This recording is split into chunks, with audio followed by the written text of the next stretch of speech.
He almost forgot to hit the record button. Yay!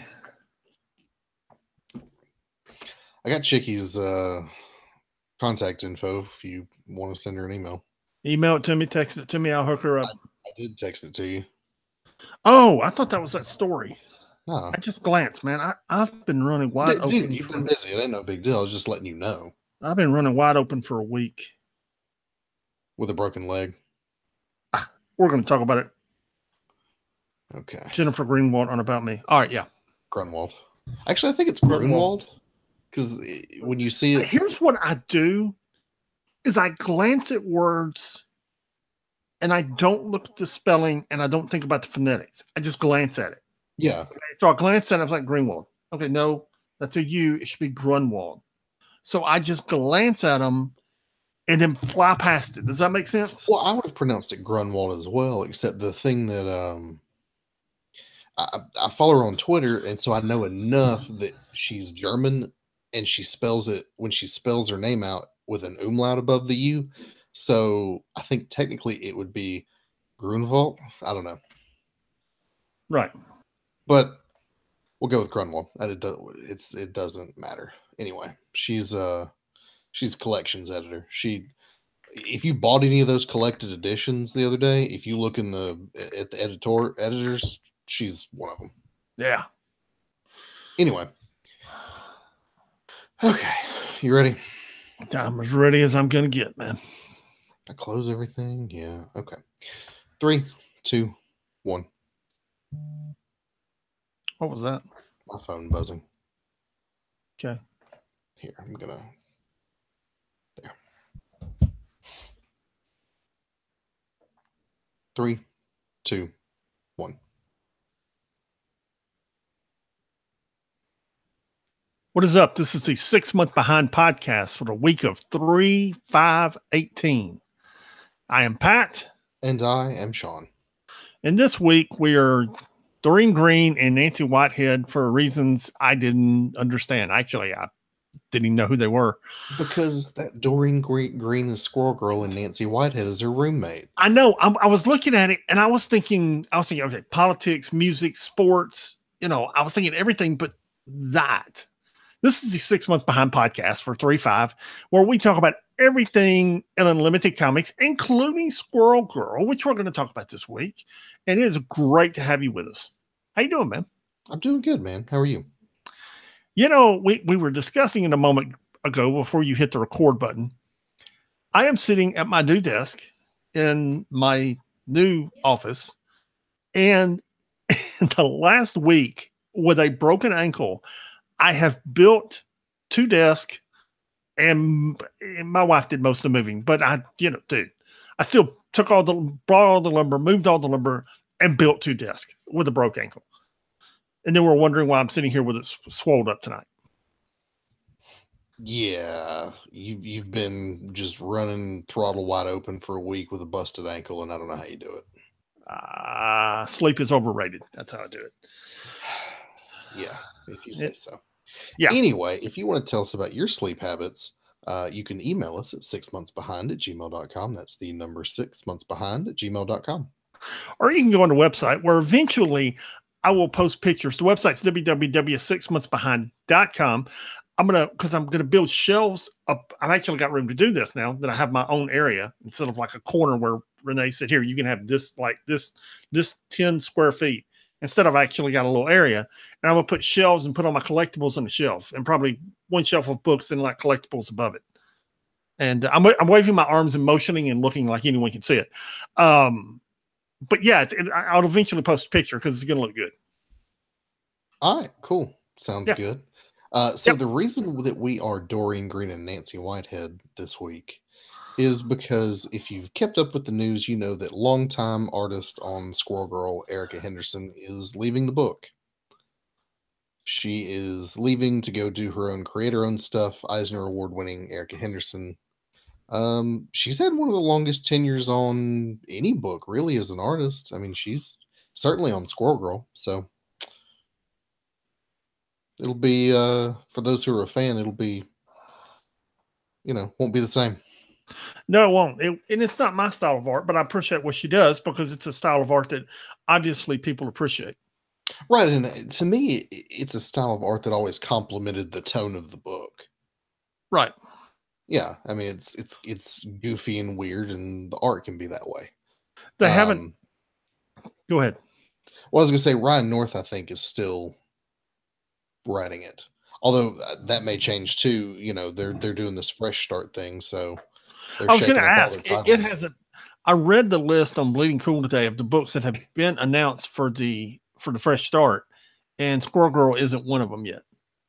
And I guess I mean It's not canceled because Erica said, "Hey, I'm not leaving the book because it's canceled. It's not canceled, and it's selling really well." So they haven't put out. They've put out so little information about what they're doing, but as near as I can tell, they're actually relaunching every book with number one.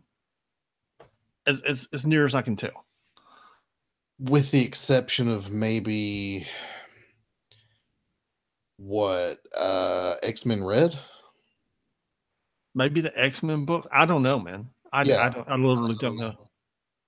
I don't know, but they're relaunching everything. I read that X-Men Red book this week. It was good. I enjoyed it. Number 2 came out last week, I guess. Yeah, I'm really looking forward to seeing it. Here's and I had 4 comics come out last week, and I think I read 1 maybe. And the rest of them, I got like 2 or 3 weeks worth of hard comics piled up in there to read, man. I'm coming and going. Plus, I'm really into a John Grisham book right now, so I'm kind of reading that at bedtime. So I there got you you. go. I've been Again, my reading sleeping habits. again. I've been reading other things too. I've been cheating a little bit. Actually, we're going to talk about them for the classic read this week. Got a special classic read this week.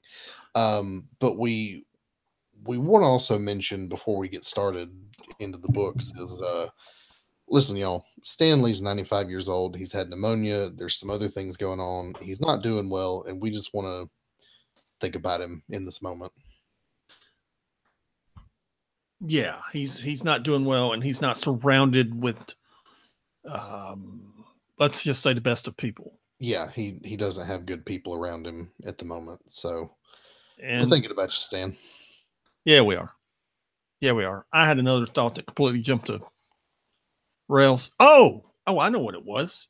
It was the Comixology sale. They had Oh yeah. another sale where you could buy Masterworks, you could buy trade paperbacks, you could buy everything for 99 cents.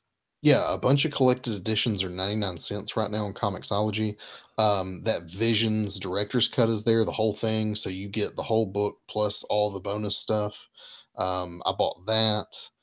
Uh, basically, if you want to read everything that we're discussing right now, Secret Empire until what is current on the stands, it's there for sale.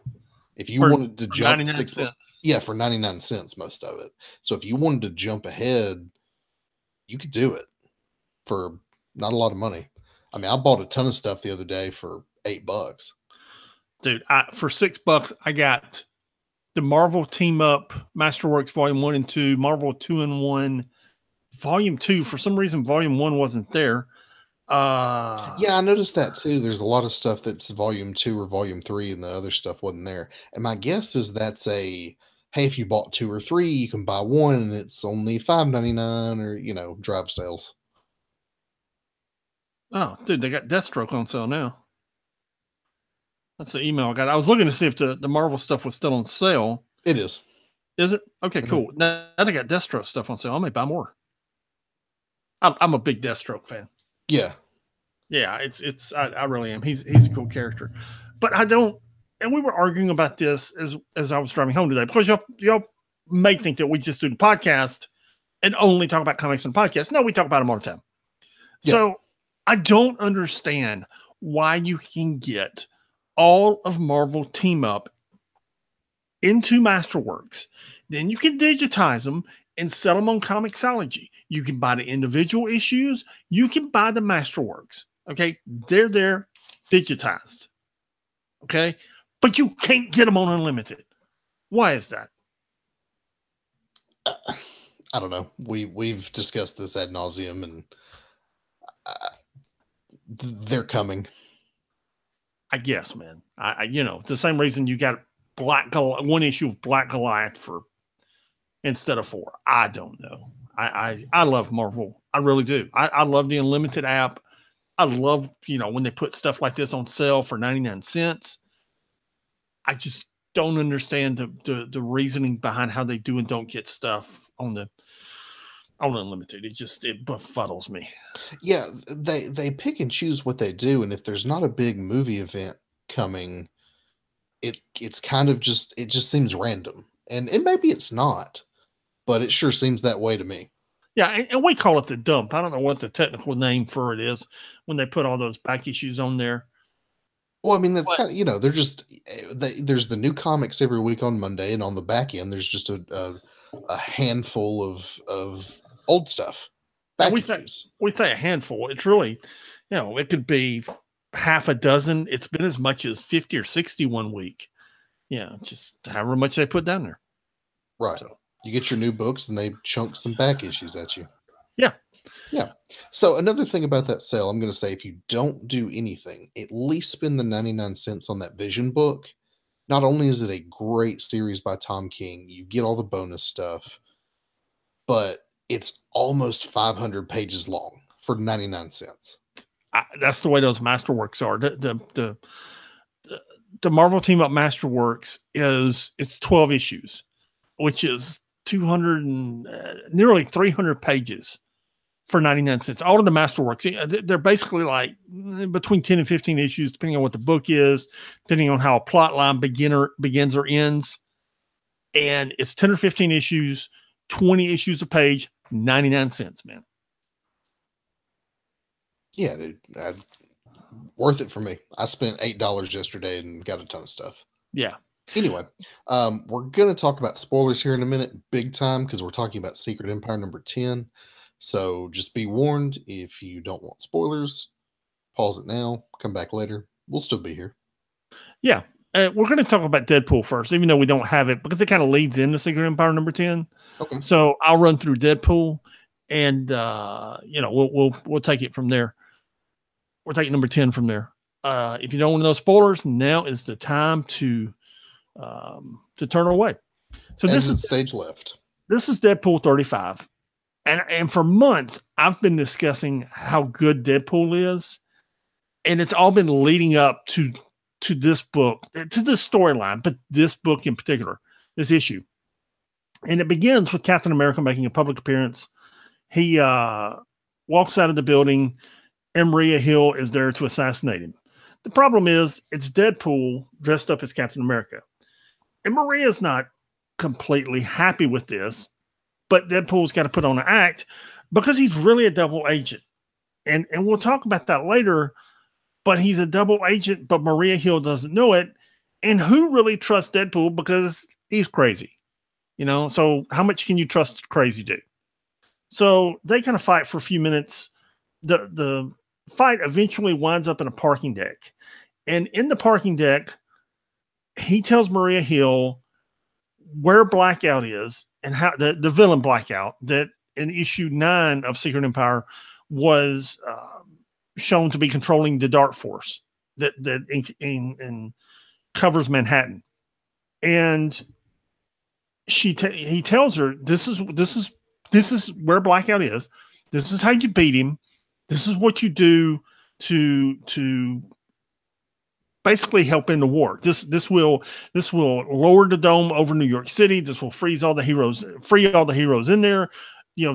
This will do it. And she says, okay, cool. She parks a van on him, runs over and parks a tired van on him. And he's begging her to go with her and to help her free Manhattan, take over, fight Hydra, do everything.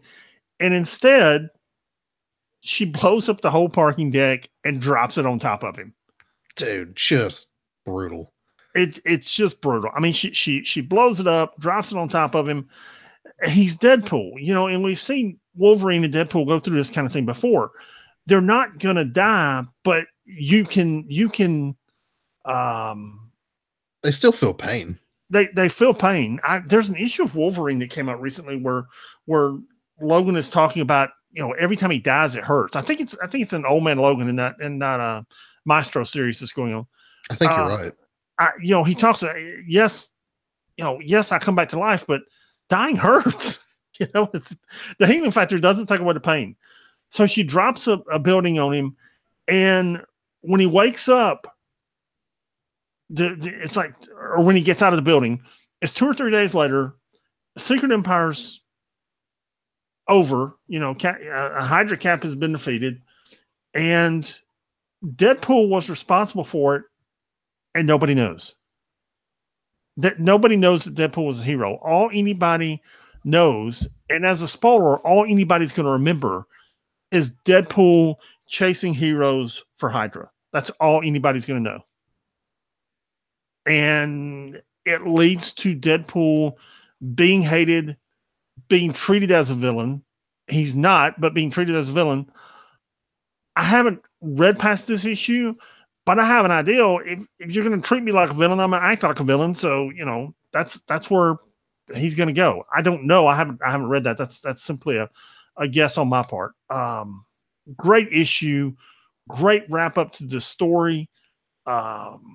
Really, really enjoyed it, man. Really enjoyed this run.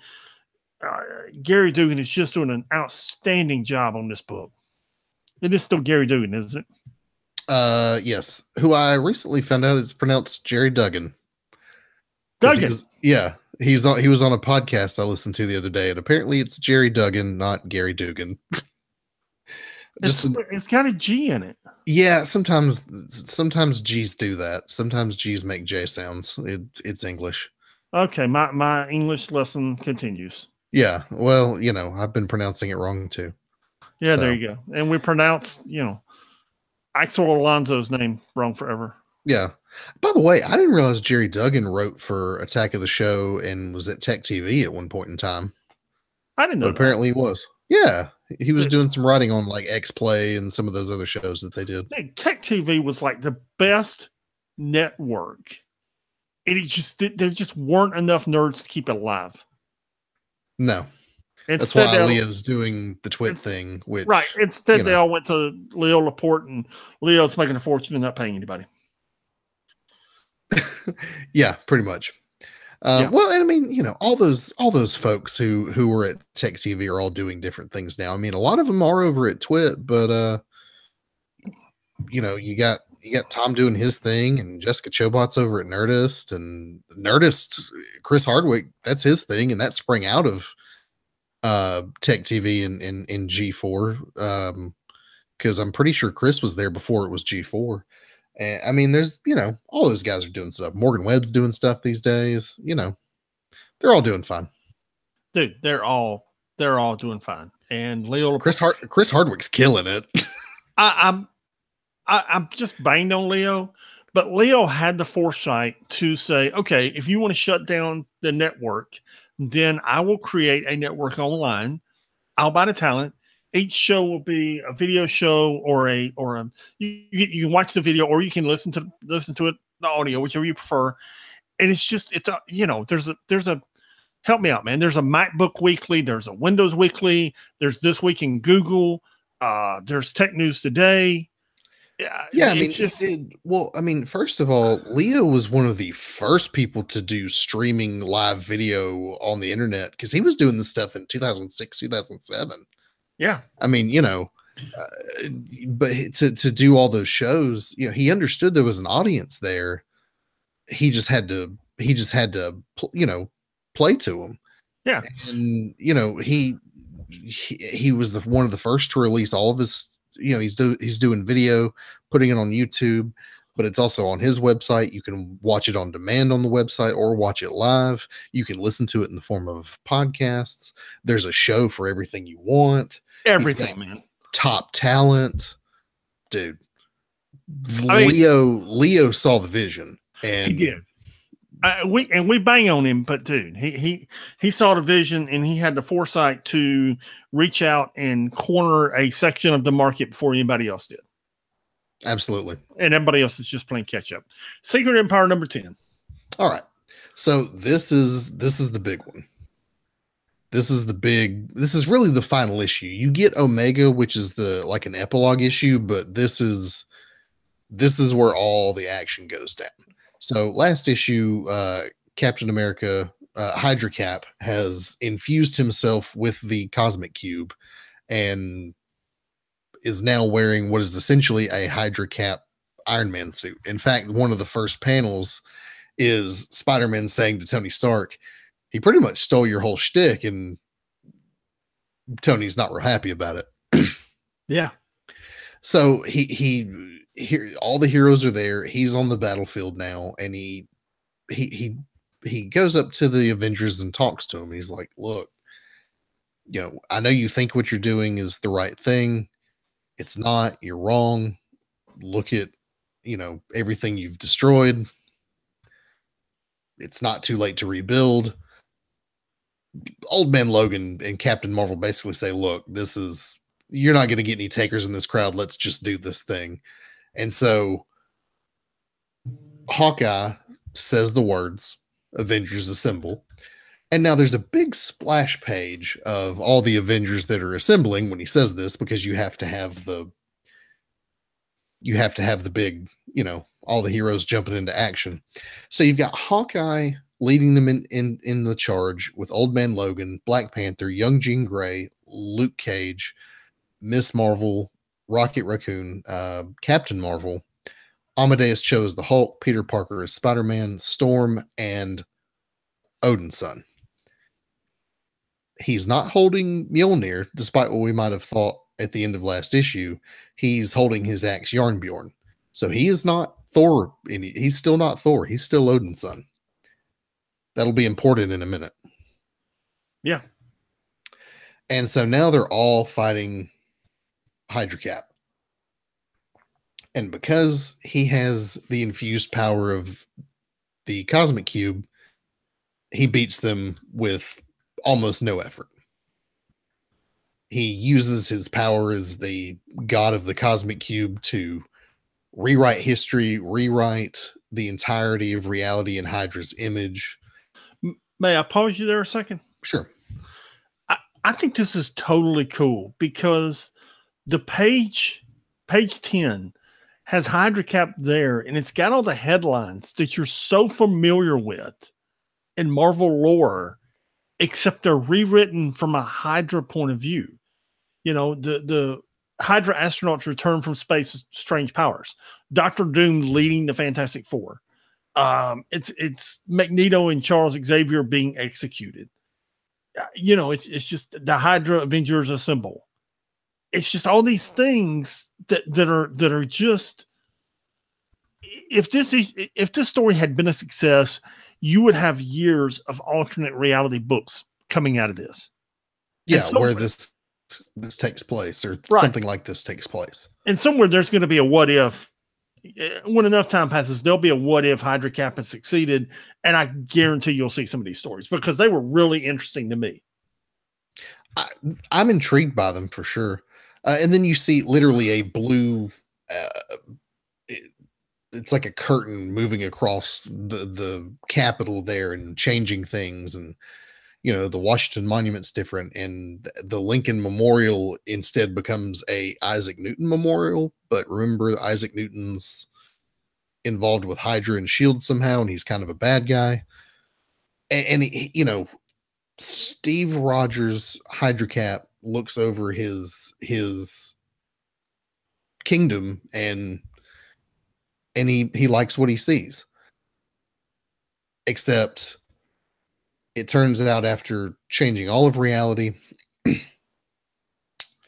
Captain America is still there. Sam Wilson. He continues to persist. Probably because he has the only remaining piece of the Cosmic Cube left. Yeah. So this is where we see the big plan happen.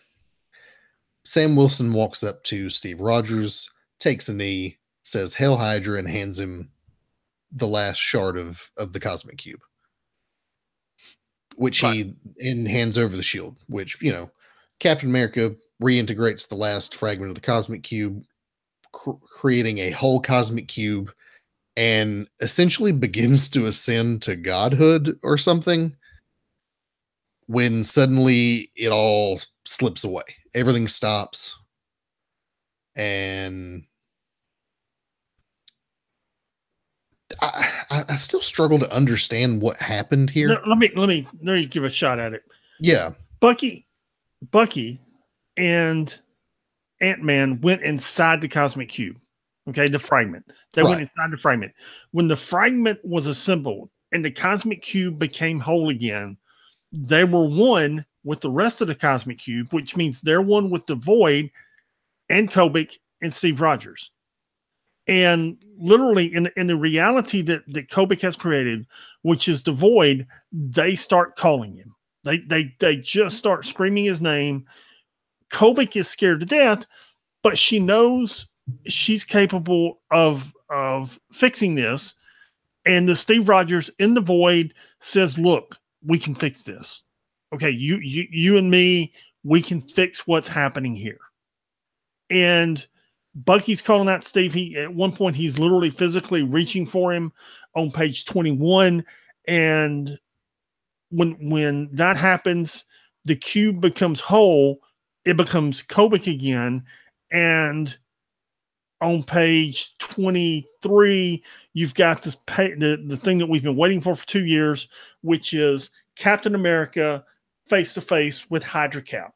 Now, what Kobik did is she took the Captain America that was in the Void, that was in the cube, the essence of the good Captain America, which she had put there, for lack of his soul, his spirit, whatever, she had put it there. When she came out of the cube and became the cube again, she gave that physical form. And at that point, you have two Captain Americas. You've got Steve Rogers and you've got Hydra Cap. Right. Does that sum it up properly? Yeah. Yeah. There we go. Okay. So there's Captain America, the proper Captain America there in the old suit. Hydra Cap says you're not real. Best he understands it. That's up for grabs at the moment. And dude, they throw down. And throw down, man. And this is where we're not really doing the book justice, because the narration is really top notch in this book. But it's, there's several pages here where it's the heroes watching the two Steve Rogers fight one another to decide the future. Whoever wins this fight decides the future of and the fate of the world. Yeah, and this narration has been going on since issue 0 and is really good. And we're not doing it justice because you've got the panels of them fighting, you've got the narration, and it's really well done. Dude, the part where Hydra Cap throws the shield at him and he just catches it. And now Captain America has the shield. And the thing is, the whole world's watching this, and it's reminding them of, what you do when you face this kind of evil. You have to stand and fight against it. And of course, they fight to essentially a standstill. And there's only one thing that's going to break this. And you asked me weeks ago how this happened, how Hydra Cap lifted Mjolnir in issue 1 or 2, I think. You asked me how it happened, and now it's explained. It's that free comic book day issue. Oh, okay, cool. That finally came out this week on Unlimited. Not like 6 months after, but like 9 months after for some bizarre reason. And not even on 3.5. It comes out in 3.12. But I'm starting on a rant. Anyway, Mjolnir is there. They both go for it. Tell them what happens. Yeah, they both go for Mjolnir because that is what will prove who is worthy. There's also a scene here where it says whoever be the strongest will possess the power of Hydra. I guess that's a change that Hydra Cap made to the hammer. No. If you look there on that panel, that's what it says. Panel 4. I understand. Panel 4 on page 29. That's what Madam Hydra, and I'm forgetting her name. she put an enchantment on it so that Hydra Cap would be able to lift it all those years ago. She's not there anymore. That enchantment is gone. That's why Hydra Cap lifted. That's not explained real well. It's really not. But if you look, see, that's her there on page 4. Yeah, I see. So this is a flashback. That's how she changed the wording so he could lift it back in on the Free Comic Book Day issue. And now, of course, he's unable to lift it because if you look at the bottom of page 30, it's back to its old self. Right. So from 29 to 30, you see the wording has changed to what it should be because she's not there to magically change it anymore. Right. So Hydra Cap attempts to lift the hammer, fails. Steve Rogers, Captain America, lifts it easily, delivers the final blow, is, congratulated by the Avengers. Welcome back. Sam Wilson says, "Here's your shield back, Captain." Oh, no, I'm sorry. Steve Rogers hands the shield back to Sam Wilson. He says, "This doesn't belong to me." And he says, "Neither does this," and tosses Mjolnir back to Jane Foster, who's now Thor again. So at the end of this, Jane Foster's still Thor. Yes. Kobik, who has manifested herself back in this reality, changes history, rewrites history, and restores it to its the way it's supposed to be. However, she does leave the wreckage of Las Vegas behind as a reminder. And this is the vanishing point. She takes a select few of them, sends them through the vanishing point, whatever that is. And that's when they go on this journey in generations that we're currently working through.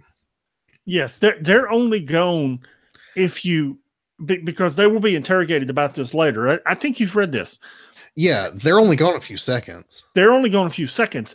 One of the heroes here literally spends an entire lifetime, like 60 years in those few seconds. That issue hasn't come out yet, but literally 60 years in those few seconds. And you may or may not have read it. I forget if it's in Legacy or not. No, I haven't read it. S.H.I.E.L.D. really wants to know what happens in these few seconds, or whatever's left of S.H.I.E.L.D. and whatever the agency is now. And these guys just aren't giving it up. I mean, they disappear and then moments later reappear. I mean, it's just a few seconds. Anyway, you get a big splash page where they're the Earth's mightiest heroes again. Captain America's there, Thor's there, Patriot's there. It's a good looking page too. Yeah, it is a really good looking page. It does look good. Then we have an epilogue cleaning up afterwards. There's a funeral for Natasha. All the Inhumans are being released and returned to their families.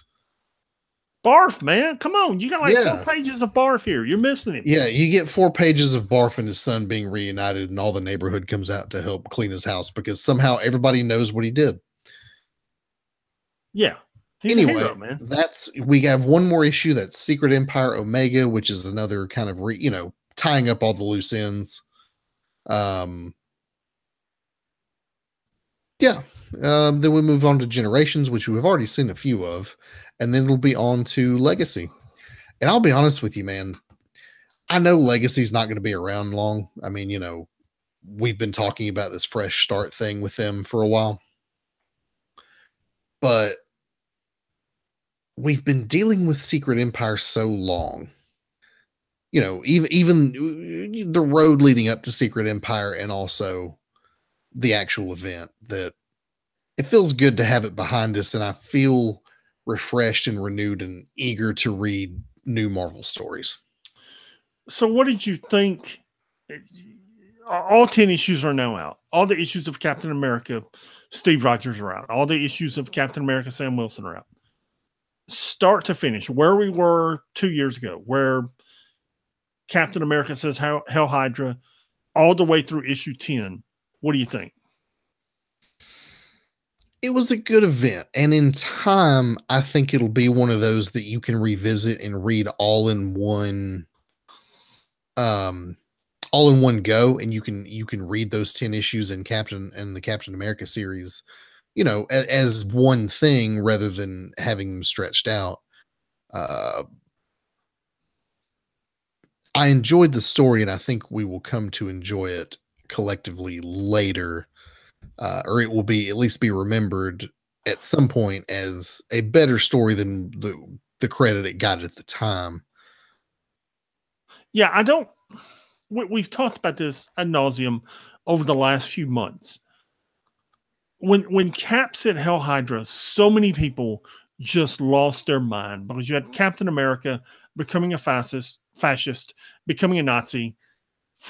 That's what it is. Okay, we're dressing up, calling it Hydra. Steve Rogers, Captain America, in this issue, Secret Empire number 10, when talking to Kobik, calls it that, bald on its face. It's fascism. Right. So for like a year before Secret Empire ever came out, you had all the Captain America books, I think 16, 17 issues of them, where he's just a Nazi villain, and you don't know where it's going. Then you start Secret Empire, and you don't know how it's going to be restored. Tom Brevoort, Nick Spencer, all these guys have talked about this, and I'll get episode 10 up on the website of the Marvel podcast where they do talk about it. Marvel, I guess, is a video cast. Is it a vlog? Blog? Anyway, video blog. I don't know what you call it. Anyway, they knew the end when they started writing the beginning. When he wrote the book where he said Hell Hydra, Nick Spencer knew how he was going to end this. Every detail. Nobody else did. So many people just hated on this book. And now that you see the end, and you see everything they did in Captain America, Sam Wilson, I hope it's judged more fairly than it has been as it was coming out.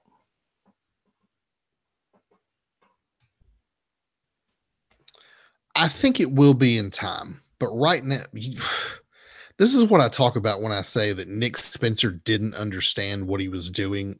He didn't understand the fire that he was playing with when he started this. He did not, no.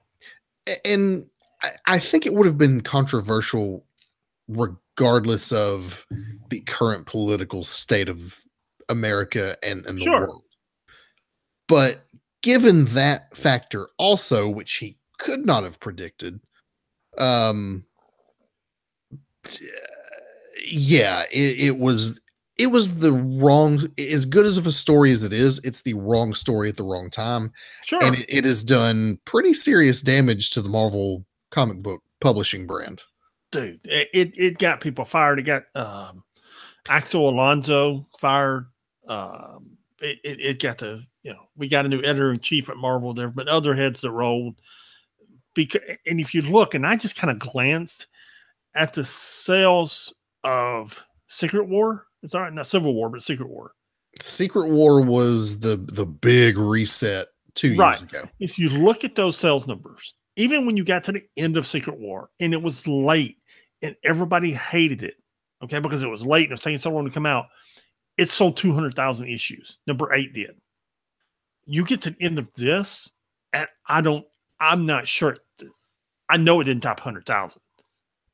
It was almost nothing Marvel selling is topping 100,000 these days. Yeah, and the thing is, Secret Wars became a jumping off point for a lot of people because they relaunched, and Captain America #1 was one of those relaunch books, and that's where he said Hell Hydra, and everybody just went, bye. Yeah. Hey, you're really relaunching you've literally rebooted your universe.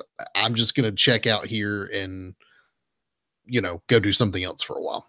Sure.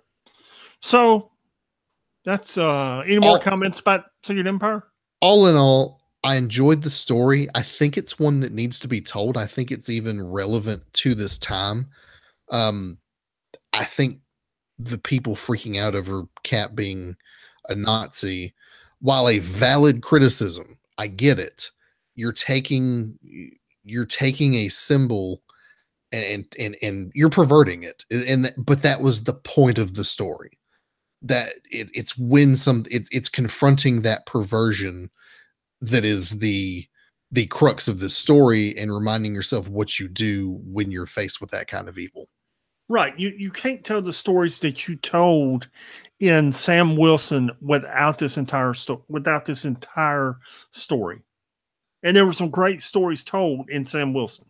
That Sam Wilson book, going back and thinking about it now in the context of Secret Empire, was really good. Absolutely.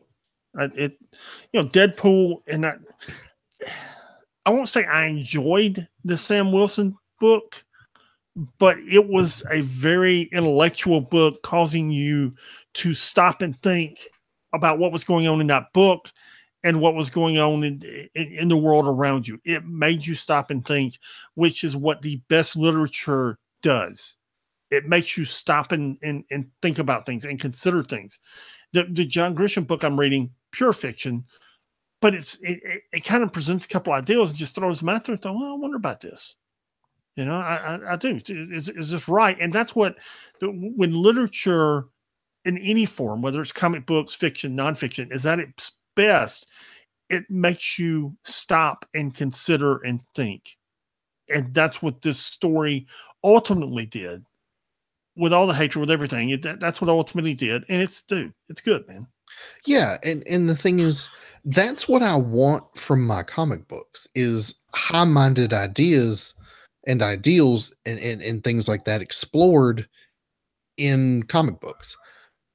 And it doesn't always have to be political commentary. This one is political commentary, and there are those out there who would say I don't want politics in my comic books, and I have to say, first of all, they've always been there, and second, if you don't want social commentary and at least, morals and lessons in your superhero books, why are you reading superhero books? I mean, dude, they're literally superheroes.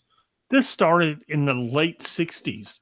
If you read the first 2 or 3 years of the Marvel books, the Fantastic Four, Ant-Man, Avengers, there was not an African-American person to be found. I don't mean hero. Look in the crowd shots. Okay. If there's a theater, look at all the people in the theater. There's literally not an African-American person in the books. DC was the same way. It wasn't just a Marvel thing. Look at all of them. There's not an African-American. There's not a Hispanic. If there was someone of Asian descent, it was there because they were making fun of them. And Captain America, Stan Lee and Jack Kirby in the late 60s introduced T'Challa, introduced the Black Panther, and it was revolutionary because there had not been anything to that point, a character like that. This is who I am. I'm from Africa. I'm going to break down all these barriers, and this is what we're going to do. Right.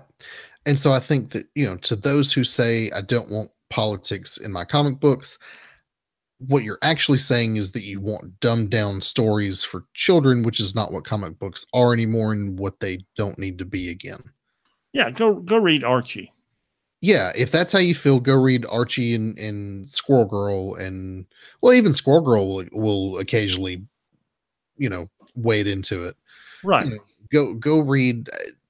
The point is, there's so much subtext in the concept of superheroes that if you're not looking for political commentary or social commentary or a moral to your story, if you just want, Superman punching, dudes in the face, if you just want Captain America beating up Hitler, if you just want Iron Man fighting, I don't know, Fin Fang Foom, that stuff exists. It was published in the 60s and 70s, and you can go read it.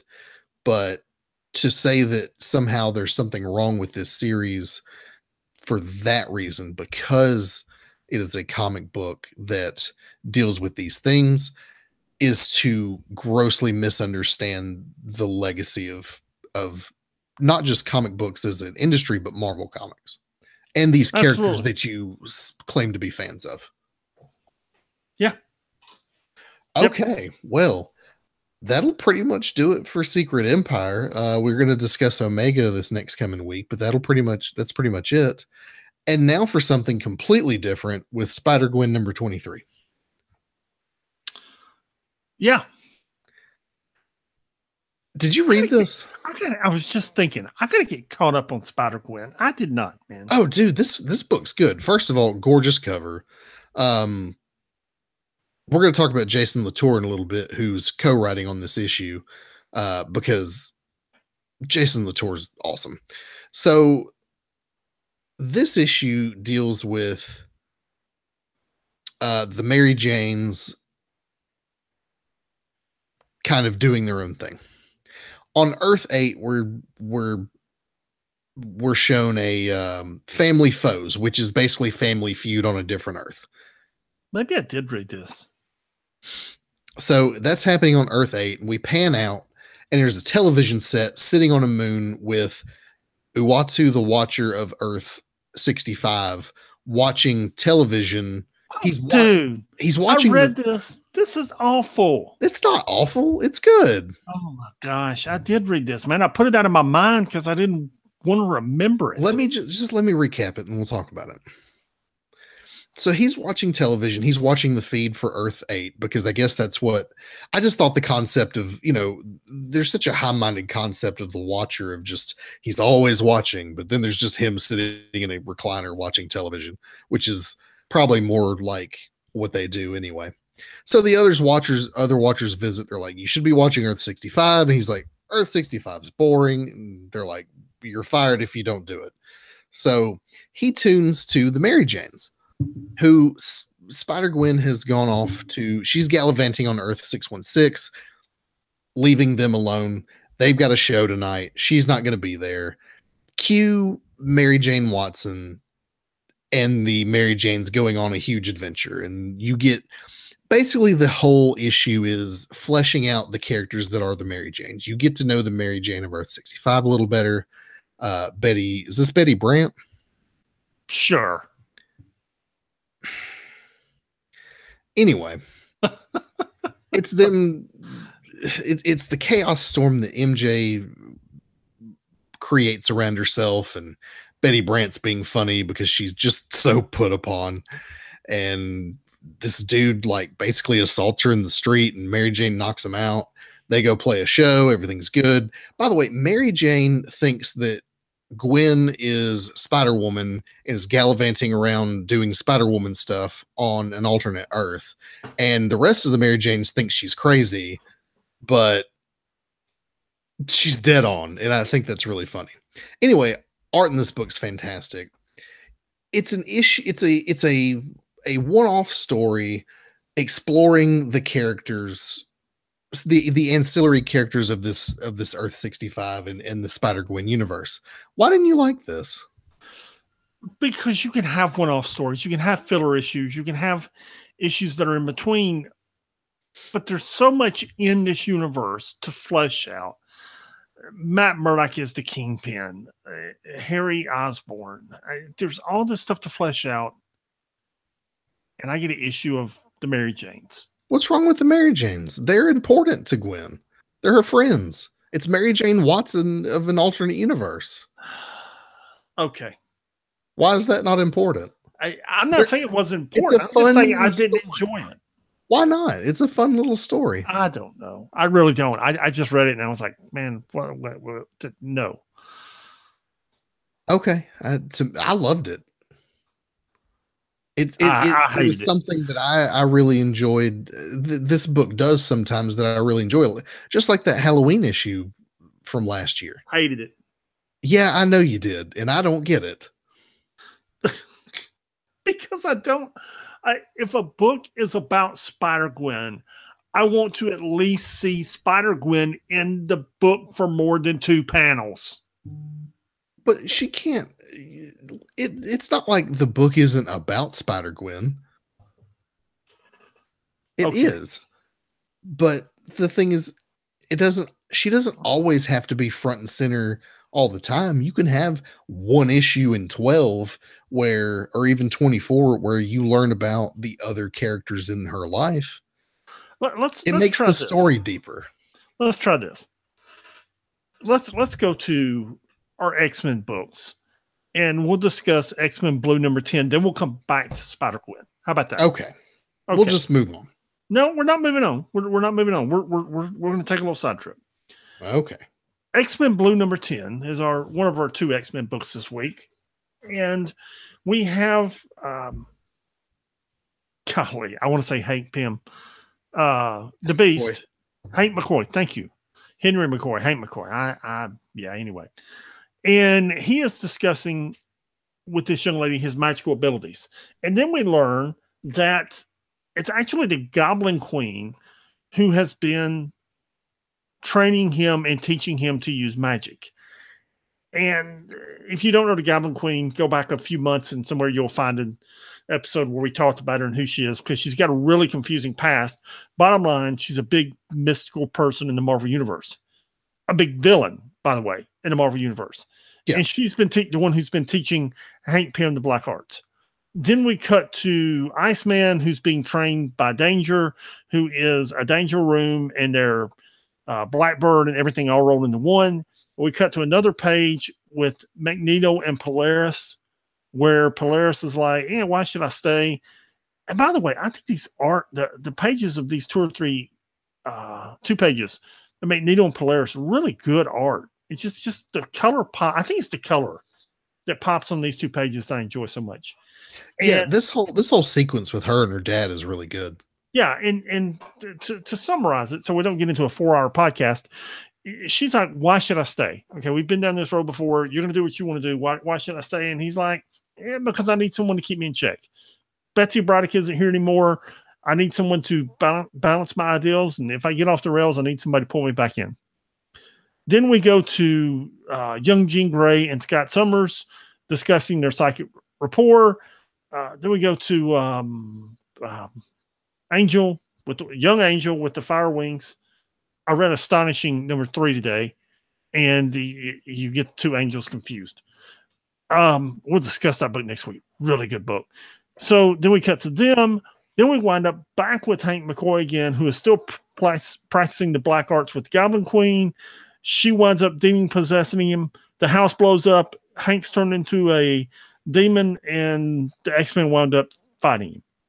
So here's the difference between this book and Spider-Gwen. We spend the whole issue learning about the characters. We learn about Bobby Drake. We learn about where Jean Grey and Scott Summers are at this point. We learn about Polaris and Magneto. It's a filler issue. But in the filler issue, you have a story that's continuing. Then at the end, you've got 2 or 3 pages of action because your main characters are involved in the filler issue. You're fleshing the characters out. There's nothing wrong with that. You can flesh the characters out. Spider-Gwen number 23. Okay. Yeah. Spider-Gwen number 23. You can flesh the characters out there, but here we have the main characters. They're all being fleshed out. They're all involved. You wind up with a couple of pages of action. You know, it's all tied to the ongoing story that is in X-Men Blue. Whereas that Spider-Gwen book was just kind of, I don't know, man. It's just kind of there. You know, I don't care. If I never read that Spider-Gwen book, it would make no difference to the next issue. Yes, it would. No, it wouldn't, but because it's not tied into the story at all. Whereas in this, yes, it's filler. Yes, you've got character development, but it contributes to the ongoing story that's happening in X-Men Blue. Every issue doesn't have to directly push the story forward. That's an awful narrow box to be putting comic books in, man. And it's one issue. It's not like the whole series. It's one issue, and it gives a greater depth to the characters around Gwen Stacy. And so when you're dealing with Gwen Stacy, it lends more weight to the story overall. You know, I'm old because I'm sitting here thinking Stan Lee never wrote it like that. That's what I'm thinking, man. I'm thinking they weren't written like this in the 60s and 70s and 80s when they built the Marvel Universe. Anyway, I'm thinking like an old man. Okay, real quick. Can you please silence your phone? Yeah, it is silenced. It's vibrating. Yeah, that's not silent. I understand. My apologies. I have a new wooden desk, and it's just like, yeah, it's real loud. If it was once or twice, that'd be different. But that's about 4 or 5 times now. It's bouncing off the wood. My apologies. Yeah. Okay, so now we're going to talk about Jean Grey number 6. Great. Was awesome. You and I can at least agree this was awesome. We can agree this is awesome. First of all, cover artist is David Yadin, killing it on the cover. Jean Grey goes to Doctor Strange because she's continuing to have issues with this Phoenix thing. She's trying to outrun the Phoenix as she learns in this issue, as she's basically sucked into the past by the Phoenix, you can escape it. By the way, they do an amazing job of making the Phoenix utterly terrifying in this book. Yeah, and she's trying to figure out what the voice in her head is too. Yeah, she's trying to figure out what that other voice is. Right. And so she relives like her first birthday at the Xavier School when they're all young kids and they're all just naive, and she doesn't understand, they don't understand her and she doesn't understand them. She's, she basically takes a trip through the history of the X-Men and learns who Jean Grey the Phoenix was. And it's her arguing with the Phoenix the whole time. And the Phoenix is saying, look, you may not want this life. You don't have a choice. You're Jean Grey. Jean Grey is Jean Grey is Jean Grey. This is your destiny, essentially. You would do better to learn to embrace it rather than run from it. Again, especially this part where they're in the school and she's interrogating her. That Jean Grey scares the crap out of me. The way they've illustrated her is she's like the evil dark Phoenix. Yeah. We're talking about the older Jean Grey that she's encountering, not the younger Jean Grey that's trying to figure all this out. They make her features really dark and angular and kind of bird-like and kind of malformed isn't the word, exaggerated in a way that is unnatural. Dude, it's scary. Anyway, young Jean Grey comes through. She's figured things out, and now she has to deal with she has dealt with the dark side of the Phoenix, because the Phoenix is a dichotomy. It is both death and rebirth.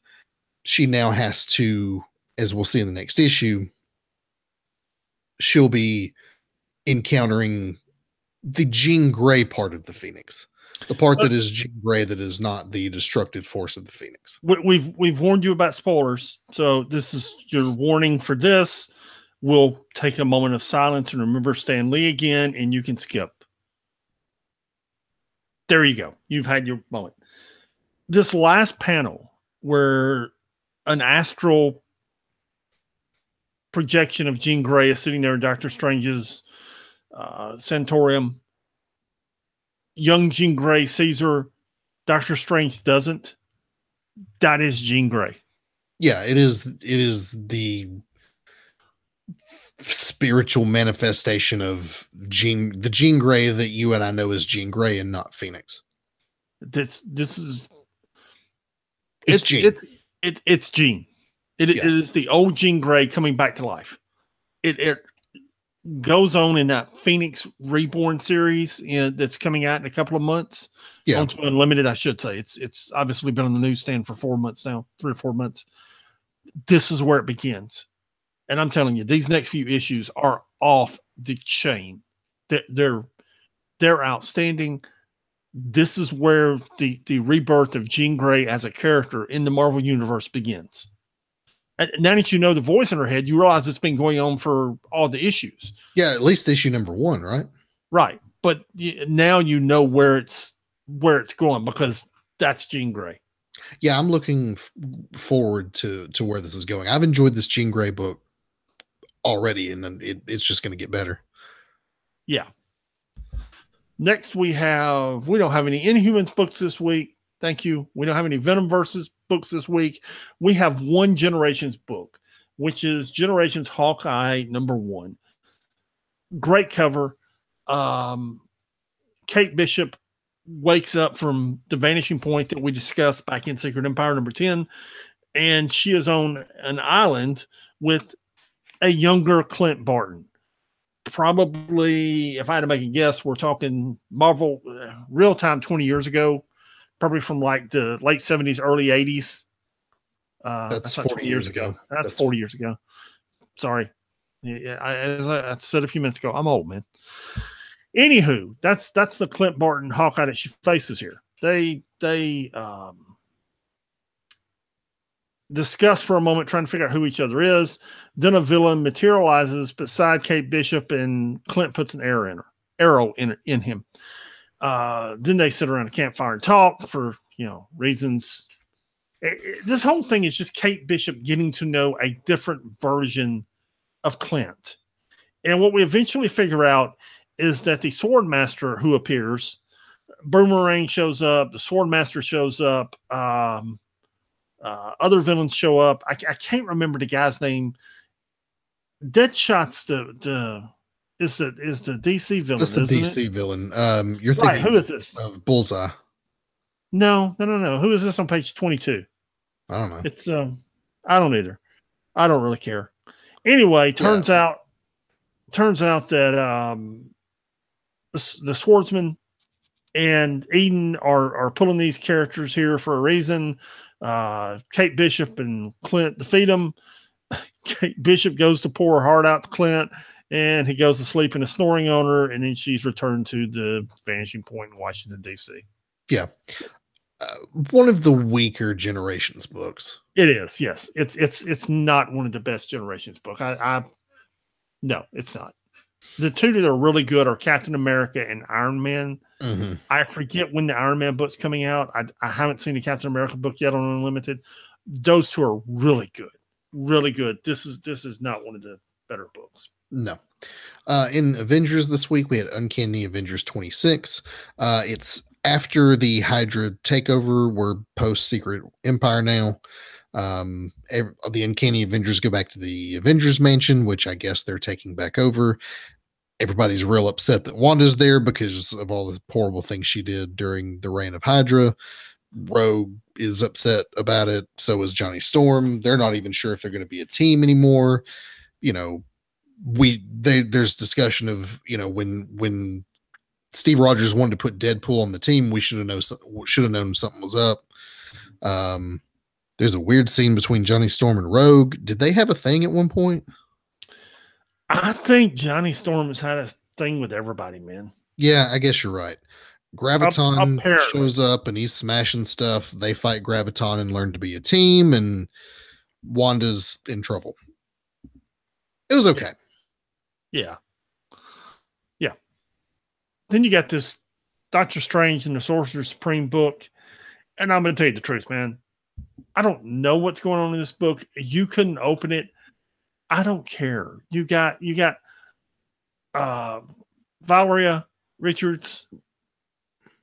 Did I pronounce it right? No, it's Valeria. Valeria. I got it wrong. Sorry. As Doctor Doom, she's fighting Doctor Strange and Sorcerer Supreme. The point is, you're not caught up in this book because I've been reading it, and that's because I want to read it and I enjoy the book. But the Marvel Unlimited app wouldn't let me open it, so you had to cover it. And I don't care. The cover's cool. I would like to read it. I hope it was good. Here's the thing. I can pick up books that I'm not interested in, say that America #6, and just kind of read the recap page and then read the book. And I'm like, okay, yeah, it's pretty good. Dude, I did that with this book, and I was just like, I don't understand. Anywho. Yeah. America #6. I'm going to condense this just for time, but remember, America and her friend got captured. They have to, because what's his name? Arcade is there. They have to be in a boxing match to determine their fate, and all the villains are watching. We find out that the older lady who kind of looks like America isn't the future version of America. It's actually her abuela, who teams up with Kate Bishop to help save her. Turns out that the girl that was her girlfriend but then betrayed her and got her into this mess did it because Arcade has her dad hostage. They free her dad. They team up. They make up. And then Dominatrix is gunning after America. I condensed it for time reasons. This book is better than I gave it credit for, and it's good. The art's good. Sure, yeah. It is a good book. I've been enjoying it. Yeah, it's a little out there, and it's not necessarily for me or you, but I've enjoyed it nonetheless. Yeah. Uh, Infamous Iron Man number 11. We've been talking forever, but we would not do this book justice. We would not do this podcast justice if we didn't stop and talk about this book for a few minutes. We're 11 issues in, and this is where everything finally comes together. You got Dr. Doom, Victor Von Doom, who's turned himself in to S.H.I.E.L.D., and Doctor Strange comes to see him. And what we eventually learn is Victor is scared. Doctor Strange has to drag it out of him, but he doesn't understand what's going on. He doesn't understand what's going on in the sorcery realm. He doesn't understand what's going on with his mother. You got Reed Richards, who's been showing up. Then Reed Richards shows up in the helicarrier, and he doesn't. Victor Von Doom knows it's not right, but he can't figure out why. So he and Stephen Strange start looking into it. Reed Richards does show up on the helicarrier and starts throwing down with Sharon Carter and Ben Grimm, who's there. And there's a lot of words swapped. And what we finally learn is once Stephen Strange and Victor Von Doom get their act together, should we call him Iron Doom? Should we call him Victor Von Doom? Should we call him Dr. Doom? What should we call him? Well, he's not Dr. Doom anymore. He's Iron Man. But he's also Victor. I think when he's like this, you just call him Victor. Okay, we'll call him Victor. Victor and Doctor Strange finally figure out what's going on and realize on the last page, which is a great piece of art on page 19, that this is Mephisto. It's not Reed Richards. It's Mephisto, who has been impersonating Reed Richards, has been manipulating Victor, has a relationship with Victor's mom. Mephisto, who is one of the old Marvel villains, basically Satan, for lack of a better term. Devil. Yeah, he's basically the devil. In fact, if you go back and read that Black Panther stuff that Christopher Priest did back in the 90s, he literally presents himself as the devil. I mean, that's he personifies his own self that way. Yeah. This is a great book, man. Great art by Alex Maleev. Great writing by Brian Michael Bendis. This is why Brian Michael Bendis is Brian Michael Bendis, man, because he took 11 issues to get you to this being Mephisto. And dude, this was really good, man. I loved it. And the thing is, this is Mephisto's MO, and you and I have encountered Mephisto plenty of times, and I still didn't see it coming. You know what? I didn't either. I did not see it coming. In fact, when we find out it's Mephisto, I went, "Oh, well, of course it is. This is just like Mephisto." I wasn't surprised. I mean, I was, but I wasn't. Yeah, it was one of those. I should have known that. Yeah, exactly. It's one of those things where you're like, I should have seen this coming, and you didn't. Yeah, and that's why he's writing Superman now. There you go. Because DC paid him a bunch of money to do this. Yeah. Black Panther 17. Again, Ta-Nehisi Coates is writing it with art by Chris Sprouse. I'm not going to do it justice, but just because we're pressed for time here, but we're continuing the story where all of Wakanda's gods are weird. There's, Storm has returned to Wakanda, and that has a deeper meaning because the people of Wakanda really like Storm. She inspires courage in them. They fight some spider people, some really crazy, scary looking spider people. Storm's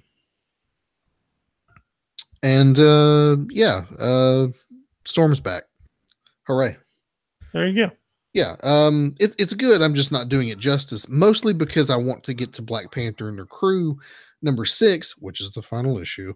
Because I feel like this book is this week the better of the two. I'm not even going to get into the specifics of the plot of this book because it's not important. What is important is that it teaches a lesson. And we talked about lessons in these books earlier. The lesson is that whatever righteous revolution you want to wage, whatever your cause is, it can, you always run the risk of losing it. In the way that they describe in this book, you lose your moral authority by trying to use the empire's tools to bring down the empire. And in this in this particular issue, it is violence in the name of ideology, which is always part of the problem. But that is the issue that is explored in this issue. That is what this whole series has been about. And quite frankly, I feel like I went into this book knowing it was canceled, so I wasn't super excited about it. And now with issue 6, I'm wishing we had more. Yeah, it was good. They canceled it when the sales for issue 2 weren't what they should have been. The pre-orders, Marvel canceled it. That's so premature. It's not even fair, man. It's just not, and that's, David F. Walker went off about this on Twitter not too long ago, and it's why a lot of people think that he doesn't work for Marvel anymore. Is that they're just axing books left, right, and center based on no feedback. Dude, Sparky sounds like he is right in your room with you. Yeah, I know. Yeah, they do. And it's, they're putting out, I don't even know how many books a month. And then they throw something like this out there, and you just don't even really give it a fair shot. You just don't. Right. It's like that Unstoppable Wasp book. That book is great. This book is really good. It just gets lost in all the noise and all the other stuff that's coming out that people just pass it up because the market's saturated. Yeah, I read an article. Golly, the guy that runs Dynamite, I think, Dynamite Publishing, and coming out, and he was like, "Yeah, sales for comic books have been going bad for years." It's Dark Horse. It's the guy that runs Dark Horse. Was it Dark Horse? And he said, I'm trying to remember how he said this. They're trying to sell more books at a higher price to a dwindling market. Yes.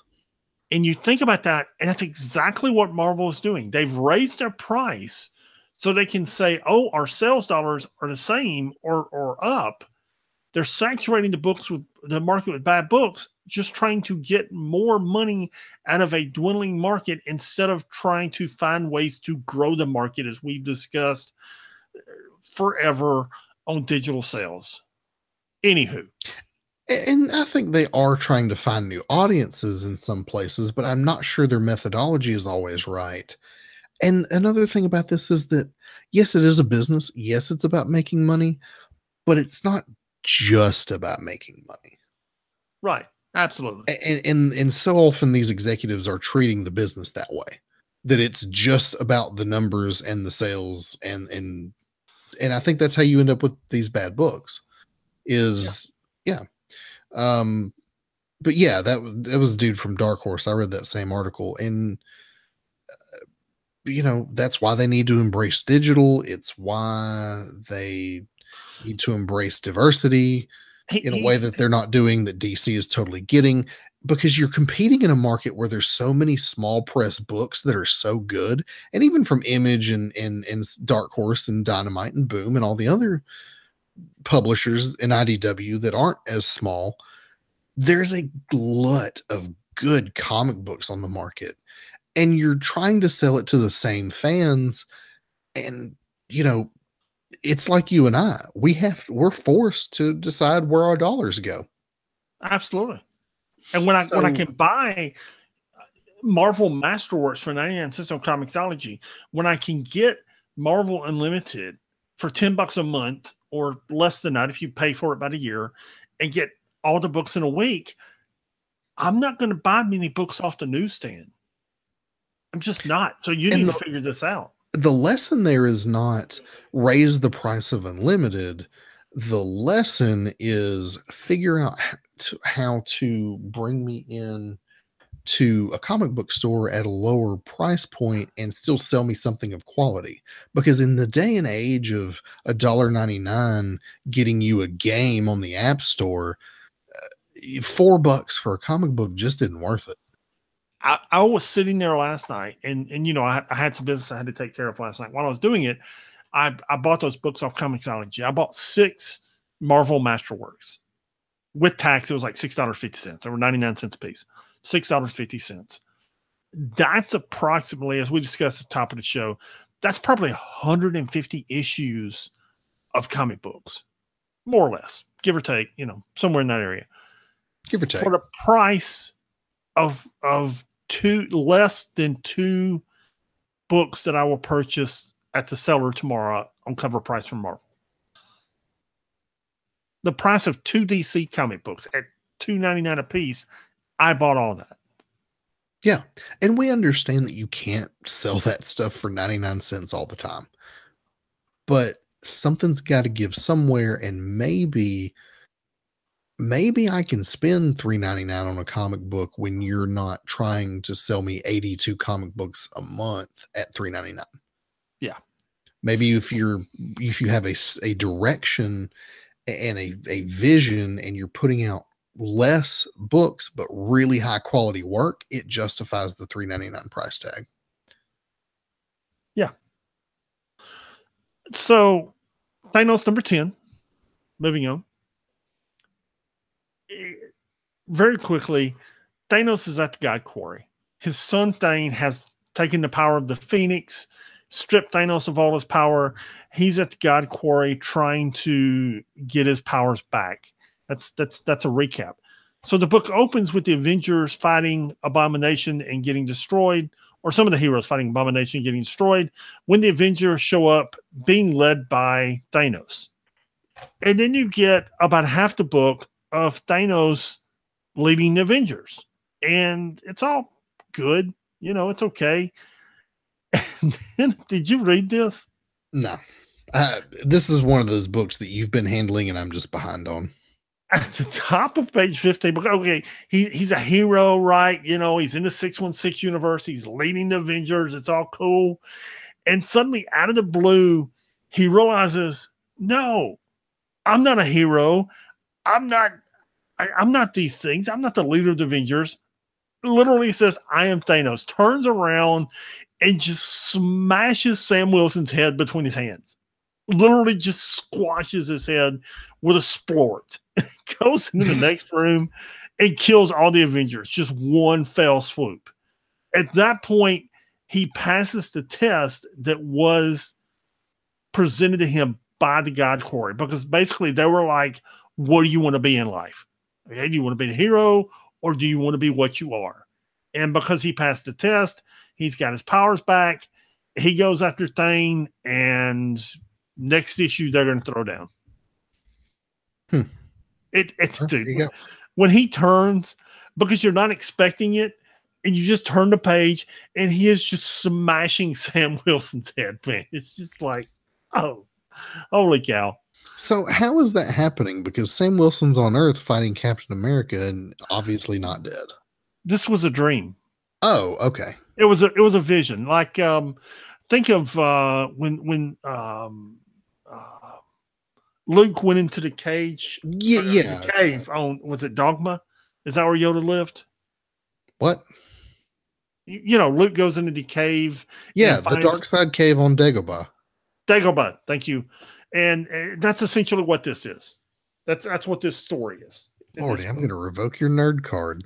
Whatever. I still don't read it. Where was it? The Empire Strikes Back, or? Yeah, it was Empire Strikes Back. Okay. Yeah.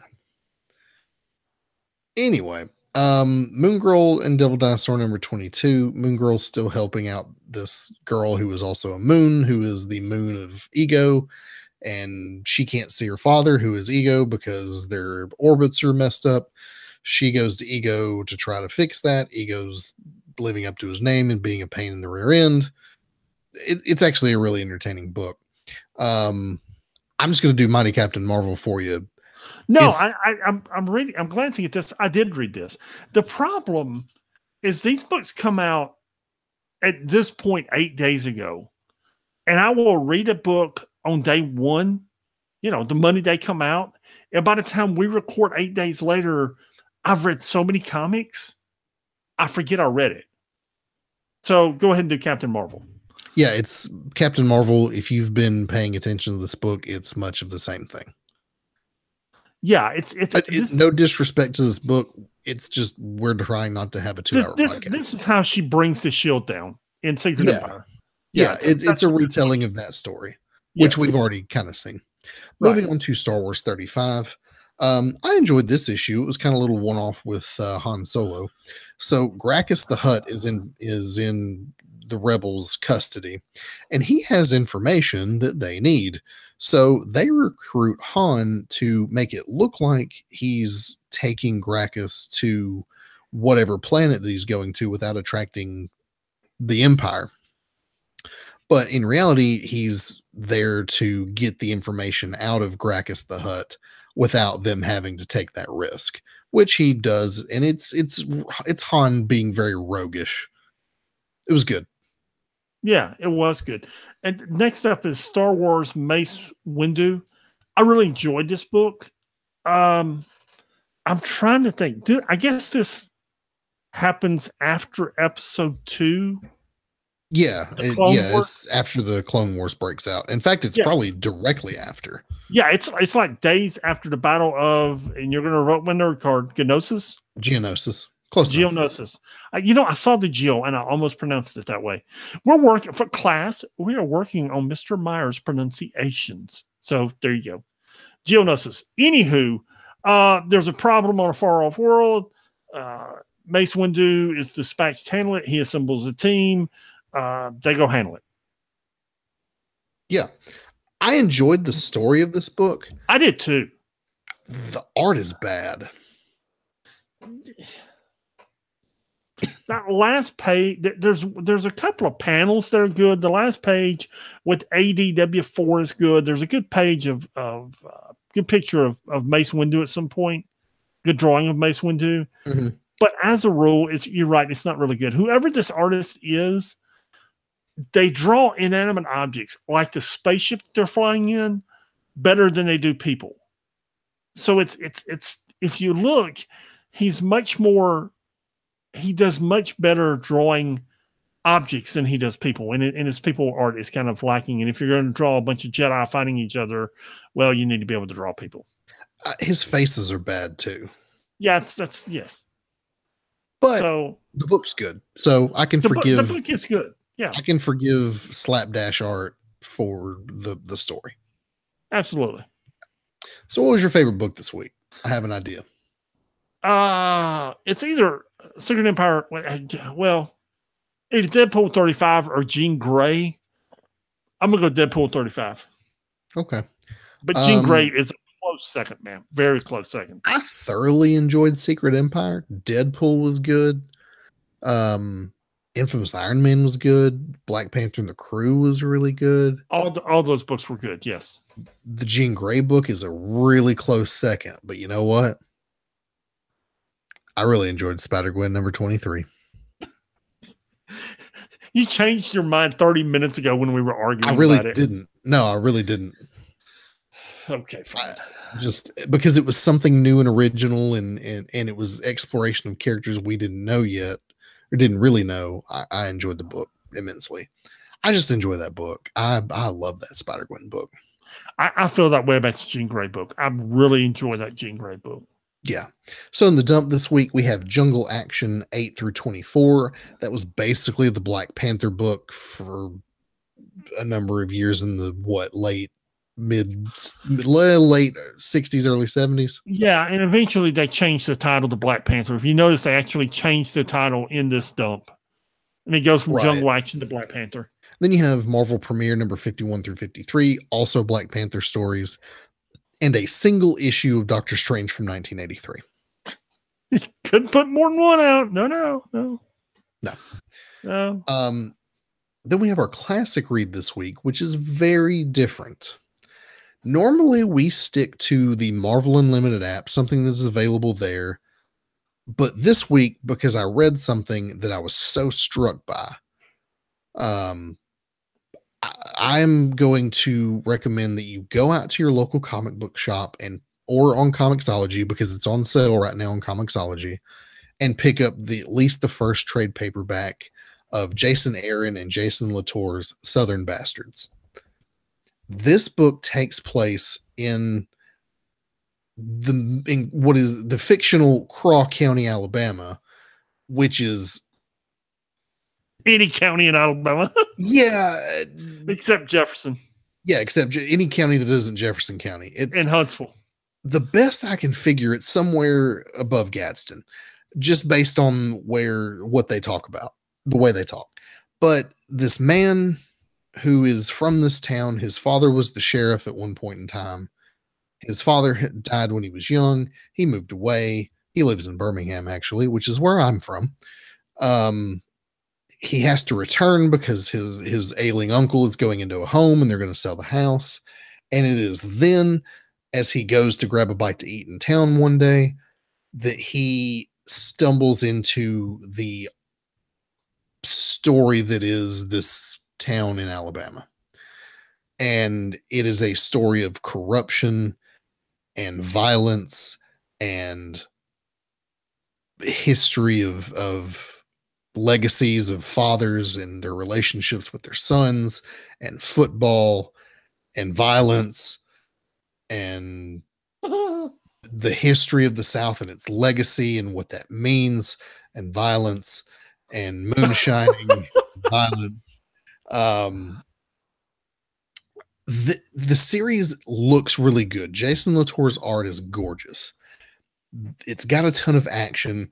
The dialogue is excellent. It's set in a place that I like this book because it's set in Alabama, and while it perpetuates all of the stereotypes in a way that I don't like about Alabama, it is still near and dear to my heart because it is Alabama. And it understands Alabama in a primal sort of way that only someone from here can understand, someone from the South. And Jason Aaron, this is the pinnacle of Jason Aaron's writing. If you like Jason Aaron, if you like his work on Thor or Wolverine or anything else, this is the best thing he's doing right now. And it's only 19 issues right now. You got to go read this. It's fantastic. I'm from Alabama also, although I don't live there now. The county you just described, the county you just described is Walker County. And it is. You're familiar with a coal company that we're not going to name. They're a global coal company these days. They were founded by bootlegging liquor in Walker County, which may still be dry. I don't know if it's Walker not County. They voted recently. Yeah, no, recently. Anymore. Okay, it's 2018. They voted recently to let liquor into Walker County. What you just described is what and their family name is on the coal company. What those guys did in the 50s, 60s, 70s. Yeah. And this story, it's called Southern Bastards, and the story progresses from one character to another, and it jumps around while also telling the same story. You just kind of, in the way that Game of Thrones does, you see the same story from different perspectives in many different issues. There's actually an issue that takes place in Birmingham, and the drawings that are in Birmingham are so much. I mean, it struck me. There's a scene in an airport, and I went, "Oh my God, that is Birmingham Airport." I've stood in that hallway. Yeah. By the way, Jason Aaron is from Alabama, also. Yeah, he's from Jasper. We should mention that he's from Jasper, Alabama, which is Walker County. Yeah. Yeah. And they even make reference to the Garage Cafe. And I was like, oh my gosh, because that is, unless you live in Birmingham, you have no idea what the Garage Cafe is. Yeah. It's a little bar on 10th Court downtown that used to be an old garage. And it's an awesome little place to hang out if you're ever in Birmingham. So yeah, go out and go to your local comic book store and pick up the first trade. Pick it up on Comixology. Each trade is 6 issues and they're $3.99 right now. So $4. Read it any way you can, because I started reading this just because I was interested in it, because I enjoy Jason Aaron's writing and I knew what the series was about, and I could not put it down. Couldn't do it. Cool. Yeah. Anyway, that's pretty much going to do it for us this week. We managed to spend nearly 2 hours talking about 15 comic books. If you want to get in touch with us and tell us what you enjoyed this week, you can email us at 6monthsbehind@gmail.com. You can visit the website, which is www.sixmonthsbehind.com, where you will also find our What's Next podcast, where we just posted an episode about those electric issues that came out last week. And we will be doing an episode next week on the Maestro. Fantastic. Future Imperfect. Well, before we go, as always, do you have any wisdom for our true believers? This was actually worded different when I read it, but I wrote it correctly. History is the first chapter in the Book of Wisdom. I agree. And I think more people would do well to study that first chapter. There you go. All right. We'll see y'all next week. Peace.